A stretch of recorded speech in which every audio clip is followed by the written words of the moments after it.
A new virus is spreading in China. Are Chinese authorities covering it up?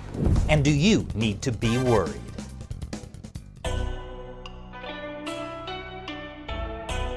Welcome back to China Uncensored. I'm Chris Chappell. This episode is sponsored by Surfshark, because you should be using a reliable VPN whenever you go online. There's a new virus spreading in China and around the world. It appears to cause pneumonia and in some cases, death. The new virus is a coronavirus. It's in the same family of viruses as the common cold and SARS, the deadly virus Chinese authorities covered up back in 2003. It's called a coronavirus because it's like ads for Corona beer. They cover up how terrible it will make you feel. The first confirmed case of the new coronavirus appeared on December 31st in the Chinese city of Wuhan. Never heard of Wuhan? It's just another small central Chinese city of 11 million people. Many of the cases were connected to the Huanan seafood market, which also sold live poultry and exotic animal meats. Exotic animal meats apparently includes live ostrich, live civet cat, alligator tongue, and good old-fashioned dog meat. What could go wrong? So how widespread is the new virus? It's complicated. First, let's go to our trusted source, Chinese state-run media. On Wednesday, they reported that the number of confirmed cases was 543 in China. I expect those numbers to go up by the time you're watching this. There have also been several cases abroad, including one in the US. But fear not. According to my favorite Chinese state-run media, the Global Times, the virus is preventable and controllable, just like democracy in China. Chinese state-run media released this footage of doctors in protective gear. It's all very sanitary. There's even a doctor claiming patients have been cured. Up until January 17th, there have been 19 patients who have been cured of this virus and left the hospital. This pneumonia caused by a new coronavirus in general can be cured. So again, you have nothing to worry about, which is why authorities in Wuhan have imposed a semi-quarantine on people traveling in and out of the city. And at least 17 people have officially died of the coronavirus so far. That would make it less deadly than SARS for now. But you might want to worry about the official numbers. The 543 cases in China statistic comes from the same state-run media and government agencies that covered up SARS in the early 2000s. Meanwhile, in London, the MRC Center for Global Infectious Disease Analysis estimates that there are more than 1,700 cases, and that's just in the city of Wuhan. One expert told the BBC that for Wuhan to have exported cases to other countries would imply there would have to be many more cases than have been reported. Don't worry, he added that it's too early to be alarmist. I'll let you know when it's time to be alarmist.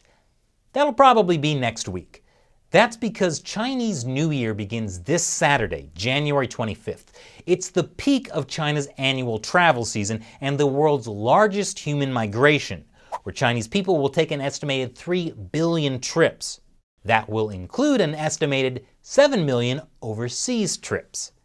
This is potentially a huge problem, especially now that Chinese authorities have confirmed that human-to-human transmission is happening. It's not just for people who visit exotic animal markets anymore. So the big question here is, have Chinese officials been covering up the spread of the coronavirus? Yes, the answer is yes. On January 16th, a little over 2 weeks after the first reported case in Wuhan, there were still only 41 confirmed cases of the virus in China, and they were only in Wuhan, nowhere else in China. That was according to Chinese authorities. But there were already 3 confirmed cases in Thailand and Japan.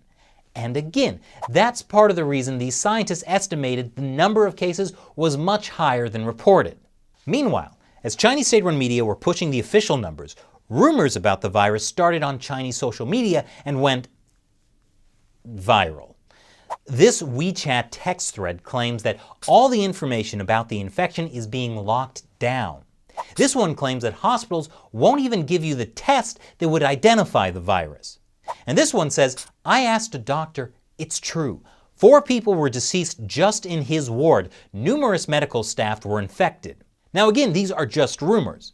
But people spread rumors like this when they don't trust the authorities or the media. And then rumors like this can cause panic. Then on Monday, Chinese state-run media reported that Chinese leader Xi Jinping said China will resolutely curb the outbreak of the virus. on the same day, the official number of confirmed cases of the coronavirus suddenly tripled. And the virus also suddenly spread from Wuhan to several Chinese provinces. And the official number has kept increasing. Not to mention, only after Xi's announcement did Chinese officials also confirm that there was human-to-human transmission. Funny how that happened, almost as if Xi Jinping had given permission to stop the cover-up that totally never happened in the first place. And this exposes a fundamental weakness of the Communist Party's rule in China. In a system so obsessed with top-down control and scapegoating, lower-level officials are incentivized to cover up things that could be politically bad for them. Things like the start of a possible pandemic in your city from a sketchy market that sells dogs and ostriches. How do they cover it up? The Guardian reported on one case where the relatives of a woman who died of pneumonia were told by doctors that she probably had the coronavirus. But she hadn't been screened for the virus before she died, and the hospital pressured the family to cremate her quickly. So she didn't officially count as one of the almost 300 confirmed cases. If you don't officially count the patients, they don't have the virus, right? Similar cases have been posted on Chinese social media, and then those posts got censored. But now that Xi Jinping has said that China must resolutely curb the outbreak, that could mean that the cover-up will stop. After all, Chinese authorities said on Tuesday that lower-ranking officials who covered up the spread of the virus would be nailed on the pillar of shame for eternity. Ouch. On the other hand, this might mean the cover-up will get worse, because now all those officials have to cover up the fact that they had previously covered up the spread of the virus. I mean, no one wants to be nailed on the pillar of shame for eternity. And again, people in China think that the government and media are lying to them, which causes more anger and panic. What do you think about the Wuhan coronavirus cover-up? Leave your comments below. And this episode has been sponsored by Surfshark. When you go online, everything you do is being tracked and logged by the websites you visit and your internet service provider, and in many cases, by the government. And if you're in an authoritarian country like China, this kind of tracking can put you at risk of surveillance and even arrest. That's why you should use a VPN like Surfshark to protect your identity. When you use Surfshark's clean web mode, you'll be protected from ads, trackers, and malware. Plus, with Surfshark, you can connect as many devices as you want. Try it out with a 30-day money-back guarantee. Plus, Surfshark has a special discount for China Uncensored fans. Go to surfshark.com/uncensored and use the code UNCENSORED to get 83% off a 2-year plan and 1 extra month free. Protect yourself online today. Click the link below. Once again, I'm Chris Chappell. See you next time.